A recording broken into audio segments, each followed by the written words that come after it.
Some people are not confused about you. They are committed to misunderstanding you. There comes a moment in life when you finally understand something painful. Not everyone who questions you wants the truth. Some people only want another chance to twist your words. There was a woman named Mira. Mira was the kind of person who always tried to explain herself.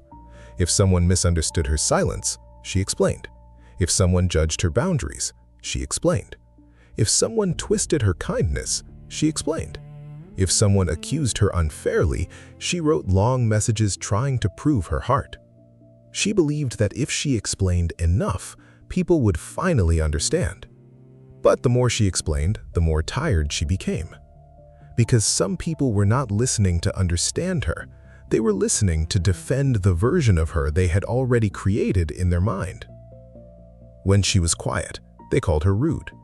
When she created distance, they called her arrogant. When she finally set boundaries, they said she had changed. And one night, after writing a long message to someone who had already decided she was the problem, Mira stopped. She looked at the message. Then she deleted it. Not because she had nothing to say, but because she finally realized her peace was too valuable to keep spending it on people who enjoyed misunderstanding her. That night, she learned one of life's hardest truths. You cannot explain your way into being respected by someone who benefits from disrespecting you. You cannot prove your heart to someone who is looking for evidence against you. You cannot make dishonest people see your honesty by giving them more access to your pain. Sometimes the more you explain, the smaller you feel. You begin to question yourself. Did I say it wrong? Should I apologize again? Should I prove myself one more time? And slowly, you begin living on trial inside someone else's opinion. But you were not born to spend your whole life defending your soul. There is a difference between being misunderstood and being misrepresented. If someone truly misunderstands you, a calm conversation can help. But if someone chooses to misrepresent you, no explanation will be enough. They will take your boundary and call it ego. They will take your pain and call it drama. They will take your silence and call it attitude. They will take your growth and call it disrespect. That is not your responsibility to fix.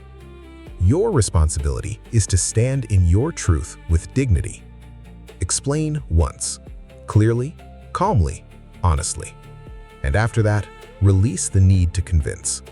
If they still twist your words, step back. If they still mock your feelings, step back. If they still make you feel guilty for protecting your peace, step back. Because healthy communication needs two honest people, not one honest person and one person collecting evidence against them. Mira changed after that night. She did not become cold, she became careful. She stopped sending paragraphs to people who only wanted power over her emotions. She stopped defending herself in rooms where people were entertained by judging her. She stopped asking people to see her heart when they had already decided to close their eyes. And something powerful happened. Her life became quieter. Not empty, quieter. She had more peace, more self-respect, more energy, more clarity. She finally understood that silence is not always weakness. Sometimes, silence is the strongest reply.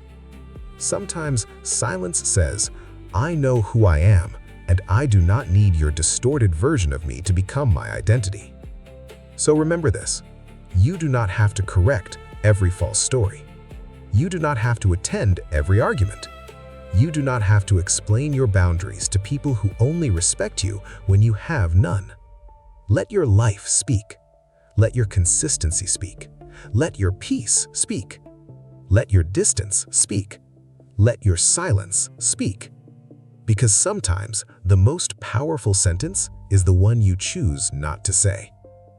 Stop explaining yourself to people who already decided to misunderstand you. You know who you are, and that's enough.